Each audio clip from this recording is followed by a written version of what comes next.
નમસ્કાર મિત્રો, આજની કહાની બિલકુલ અલગ છે. એકદમ વાસ્તવિક અને દિલને હલાવી નાખે એવી.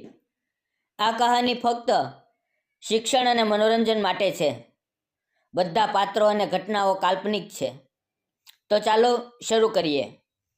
મારું નામ અર્જુન છે. હું 31 વર્ષનો છું. હું ગામથી 15 કિલોમીટર દૂર એક નાનકડા રેલવે સ્ટેશન પર ટિકિટ ચેકર છું. રેલવેની નોકરીમાં હોય ત્યારથી એકલો જ રહું છું. મારા માતા પિતા બંને કોરોનામાં ગુજરી ગયા. એ પછી લગ્નનું નામ સાંભળતા જ ડર લાગતો હતો. મને સ્ટેશન પાસે જ રેલવેનું નાનું ક્વાર્ટર મળેલું છે. એ જ મારું ઘર છે.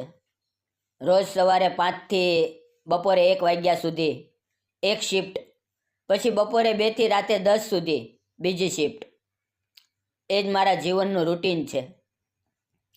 સ્ટેશન પર એક નાનકડી ચા ભજીયાની દુકાન છે. એ મારા મિત્ર રમેશભાઈ ચલાવે છે. દરરોજ હું એની દુકાને જ ચા પીઉં છું. એક દિવસ સવારે 7 વાગ્યે એક મહિલા દુકાન પર આવી. ઉંમર લગભગ 27-28 વર્ષની. એણે રમેશભાઈને કહ્યું, મને ચા ભજીયા બનાવતા આવડે છે, કંઈક કામ આપશો? રમેશભાઈને તો ખરેખર મદદની જરૂર હતી, કારણ કે એનો ભાઈ બીમાર હતો. એણે તરત જ હા પાડી દીધી. મિત્રો, એનું નામ સોનલ હતું. સોનલ રોજ સવારે 6 વાગ્યે આવે, દુકાન સાફ કરે, ચા ભજીયા બનાવે અને રાત્રે 9:30 વાગ્યે બંધ કરીને ચાલી જાય. એ પણ રેલવે ક્વાર્ટરમાં જ રહેતી હતી, કારણ કે એના પતિ પણ રેલવેમાં પોર્ટર હતા. પણ એક વર્ષ પહેલાં ટ્રેન નીચે આવી જતાં તેનું મૃત્યુ થયું હતું.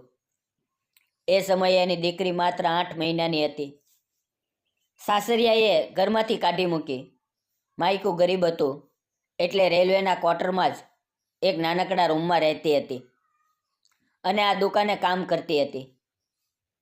હવે ધીમે ધીમે સોનલ સાથે મારી વાતચીત શરૂ થઈ. હું રોજ એની બનાવેલી ચા પીવા જાઉં. એ પણ મને જોઈને હળવું સ્મિત આપે. એક દિવસ વરસાદની ઋતુ હતી. ધોધમાર વરસાદ પડતો હતો.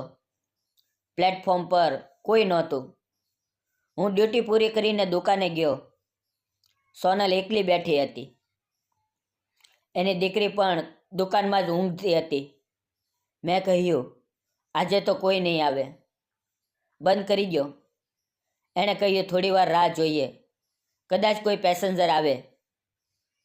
એ જ વખતે એક ટ્રેન આવી. 4-5 લોકો ઉતર્યા, ચા ભજીયા લઈને ચાલ્યા ગયા. મિત્રો, વરસાદ એટલો જોરથી પડતો હતો કે સોનલનું ઘરે જવું મુશ્કેલ હતું. મેં કહ્યું, આજે મારા ક્વાર્ટરમાં રહી જા. પરીને પણ વરસાદમાં લઈ જવું યોગ્ય નથી. એણે ઘણી વાર ના કહી, પણ પછી હા પાડી દીધી. એ રાત્રે અમે ત્રણેય એક જ રૂમમાં રહ્યા. હું બહારના ઓટલા પર સૂઈ ગયો. સોનલ અને પરી અંદર સૂતા. રાતે વરસાદનો અવાજ અને પરીનું હસવું.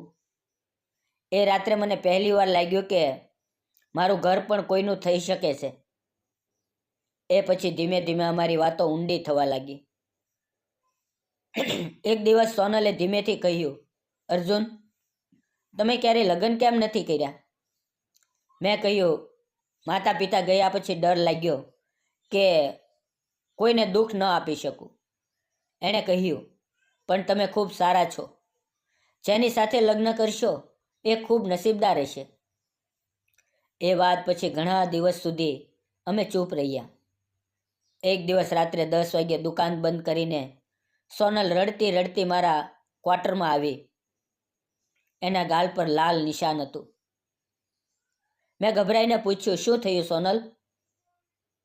એણે રડતા રડતા કહ્યું, આજે મારા સાસરિયા આવ્યા હતા. એમણે કહ્યું કે હું બીજા લગ્ન કરીશ તો પરીને લઈ જશે.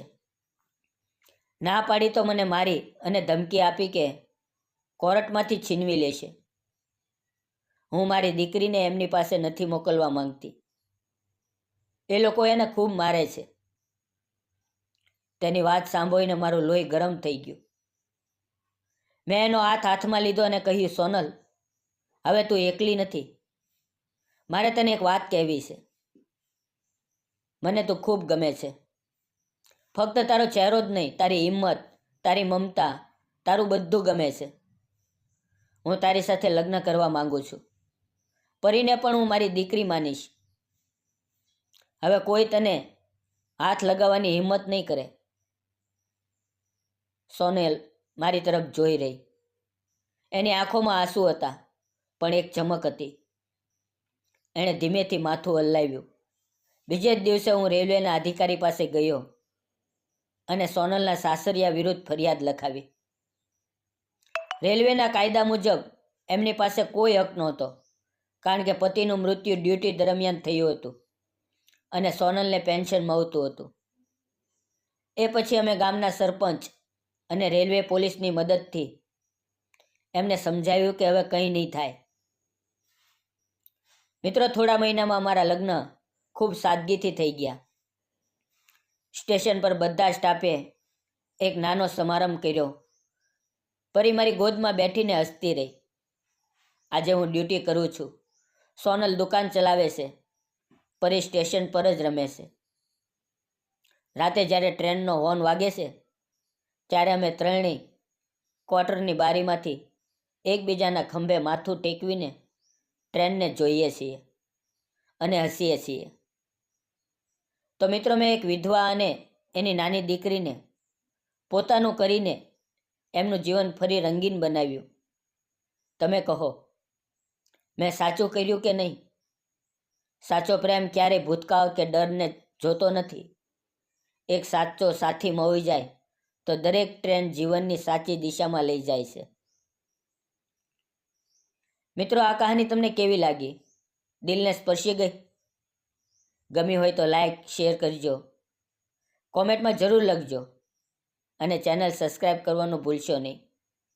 ફરી મળશું એક નવી વાર્તાની અંદર. ત્યાં સુધી આવજો. વિડીયો પૂરો જોવા બદલ આપ સૌ મિત્રોનો દિલથી ખૂબ ખૂબ ધન્યવાદ. મિત્રો, વિડીયોમાં આવેલા નામ, પાત્ર અને ઘટના ફક્ત કાલ્પનિક હતા. તેનો કોઈ પણ વ્યક્તિ, જાતિ કે ધર્મ સાથે સંબંધ નથી.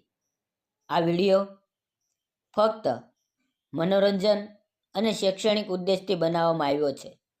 જો કોઈના દિલને ઠેસ પહોંચી હોય તો તે બદલ ક્ષમા. તેને અન્યથા ન જોશો. ફરી મળશું મિત્રો આવતીકાલે એક નવી વાર્તાની અંદર. ત્યાં સુધી આવજો. ધન્યવાદ મિત્રો.